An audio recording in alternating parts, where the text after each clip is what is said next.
Salut à tous, bienvenue dans cette nouvelle vidéo inédite et particulière. Comme vous l'avez vu sur la miniature de cette vidéo, nous sommes un groupe d'étudiants qui travaillons sur un travail personnel qu'un de nos professeurs nous a donné. Et l'unité d'enseignement, c'est protection et sécurité industrielle. Au cours de cette vidéo, nous allons choisir 2 cyberattaques parmi une cinquantaine et nous allons essayer du mieux qu'on peut de vous expliquer les différents aspects et les différentes questions qui nous seront posées pour cet exercice. Je vais laisser la parole à mes différents camarades qui, à tour de rôle, vont prendre chacun un aspect des questions auxquelles nous allons répondre pour essayer de mieux vous expliquer les différentes situations auxquelles nous serons confrontés. Bon visionnage.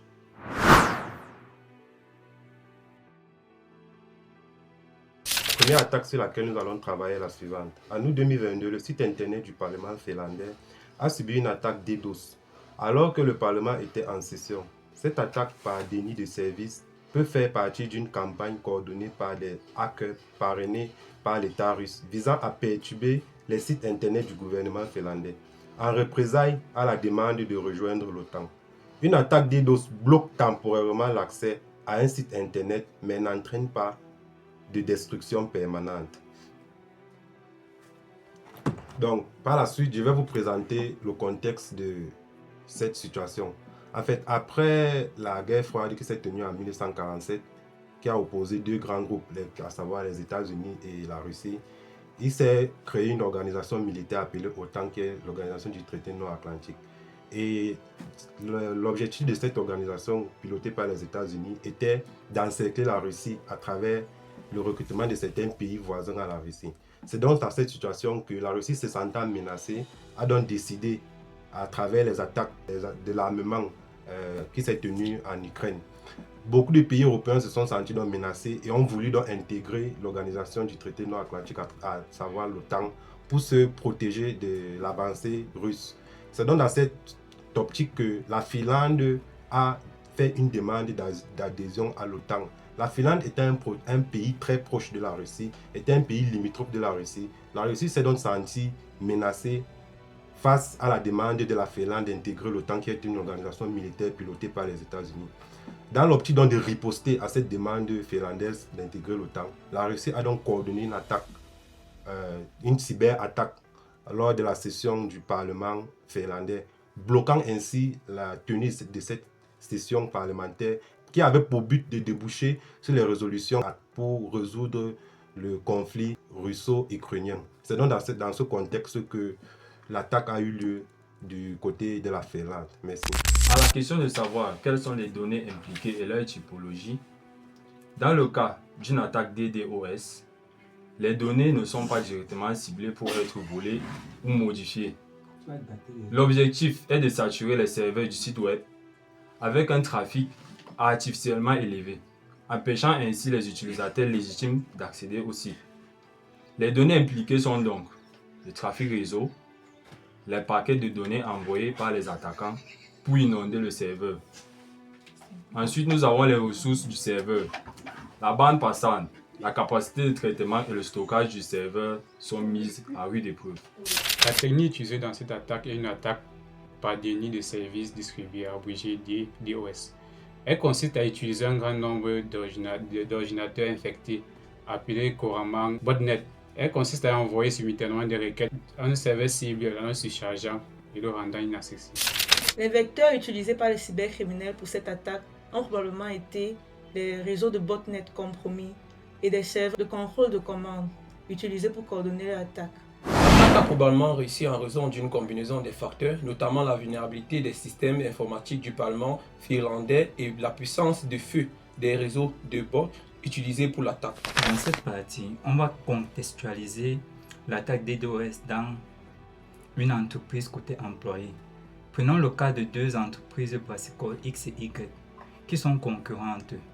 L'entreprise X veut communiquer sur le lancement d'un nouveau produit pour gonfler ses ventes. Sachant cela, l'entreprise Y procède par une attaque DDoS pour saturer son réseau, empêcher les employés de communiquer et avoir des informations concernant le produit. Par conséquent, cela empêchera l'entreprise X d'atteindre ses objectifs. Pour empêcher la réussite de cette attaque au niveau utilisateur, on a l'utilisation d'un VPN. Cela peut masquer l'adresse IP de l'utilisateur et réduire la vulnérabilité aux attaques ciblées. Nous avons en deuxième point l'éducation et la sensibilisation. Cela consiste à former les utilisateurs à connaître les comportements suspects et à signaler les anomalies. Au niveau entreprise, nous avons pour un premier point, mettre en place une infrastructure de protection des DOS. Investir dans des solutions spécifiques de protection des DOS qui peuvent détecter et atténuer le trafic malveillant en temps réel. Par la suite, nous avons le plan de continuité des activités. Élaborer un plan pour assurer le fonctionnement minimum de l'entreprise en cas d'attaque, incluant des procédures de sauvegarde et de restauration.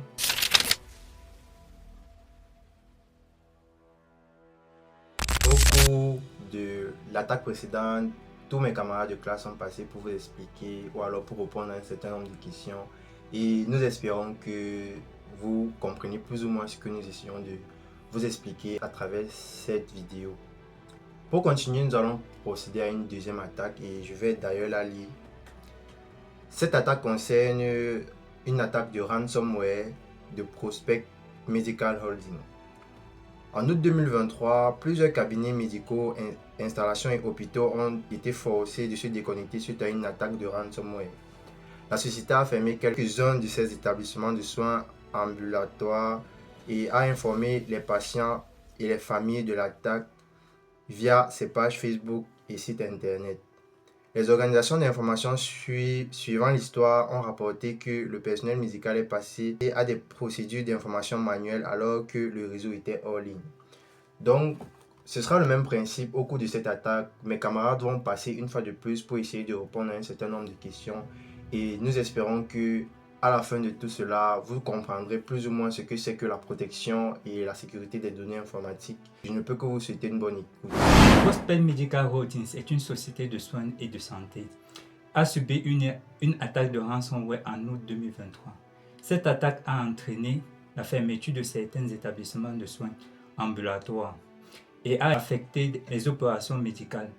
Le personnel médical a dû passer à des procédures d'information manuelles en raison de la déconnexion du réseau. Les données visées par cette attaque sont typiques de celles manipulées dans le secteur de la santé. Nous avons comme données personnelles, nom, adresse, date de naissance, numéro de sécurité sociale, données médicales, diagnostic, traitement, antécédents médicaux, données financières. Nous avons informations sur le paiement d'assurance, facturation, compte des patients et données financières internes. Données opérationnelles internes, nous avons ressources hospitalières, emploi de temps des employés, stocks médicaux et autres informations liées à la gestion des soins. Parlons de la technique d'attaque. La technique utilisée est le ransomware. Il s'agit d'un type de logiciel malveillant qui chiffre les données d'un système informatique, rendant les fichiers inaccessibles. Les cybercriminels exigent ensuite une rançon en échange de la clé de déchiffrement. Alors pour cette attaque de ransomware, les cybercriminels ont probablement utilisé comme vecteur des emails de phishing, des logiciels malveillants téléchargés à partir d'Internet ou alors la vulnérabilité non corrigée dans le système de l'entreprise. Plusieurs facteurs peuvent expliquer la réussite de cette attaque, notamment le manque de sensibilisation des employés.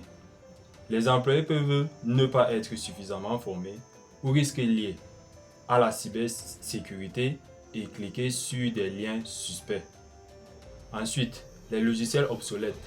Des logiciels non mis à jour peuvent contenir des vulnérabilités connues.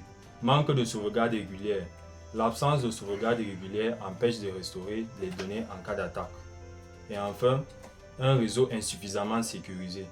Des configurations réseau inappropriées peuvent faciliter l'intrusion des attaquants. Nous sommes embauchés en tant que responsables de production dans une entreprise cosmétique spécialisée dans la fabrication de crèmes et de parfums. L'entreprise utilise un système de gestion de production pour gérer les commandes, les stocks et la production. Un jour, un employé de l'équipe de production ouvre un email suspect contenant un lien malveillant. En cliquant sur le lien, l'employé télécharge involontairement un logiciel malveillant qui affecte le système de production. Les conséquences sont les suivantes. Les données de production, y compris les recettes et les formulaires de fabrication, sont chiffrées et deviennent inaccessibles. Ensuite, les systèmes de contrôle de production sont arrêtés, entraînant une interruption de la production. Les commandes également des clients ne peuvent pas être traitées, entraînant les retards de livraison.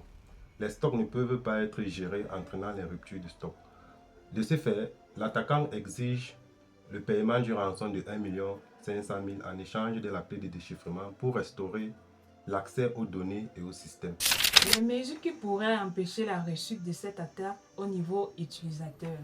Nous avons la formation et la sensibilisation qui consiste à éduquer les employés sur les menaces de cybersécurité, notamment le phishing, afin qu'ils soient capables de reconnaître les signes d'une attaque. Nous avons aussi l'utilisation de mots de passe robustes, qui consiste à encourager l'utilisation de mots de passe complexes et la mise en place de l'authentification à 2 facteurs pour renforcer la sécurité des... Niveau entreprise, nous avons la mise à jour régulière des systèmes. Il s'agit ici d'assurer que tous les logiciels, systèmes d'exploitation et applications soient à jour pour corriger les vulnérabilités connues. Nous avons également la sauvegarde des données. Ici, il s'agit de mettre en œuvre une stratégie de sauvegarde régulière et de sécuriser pour permettre une récupération rapide des données en cas d'attaque. La surveillance des réseaux. Ici, il est question d'installer des outils de détection et de réponse aux instructions pour suivre les activités suspectes sur le réseau. La segmentation du réseau. Il s'agit ici de diviser le réseau en plusieurs zones pour limiter la propagation d'une éventuelle infection.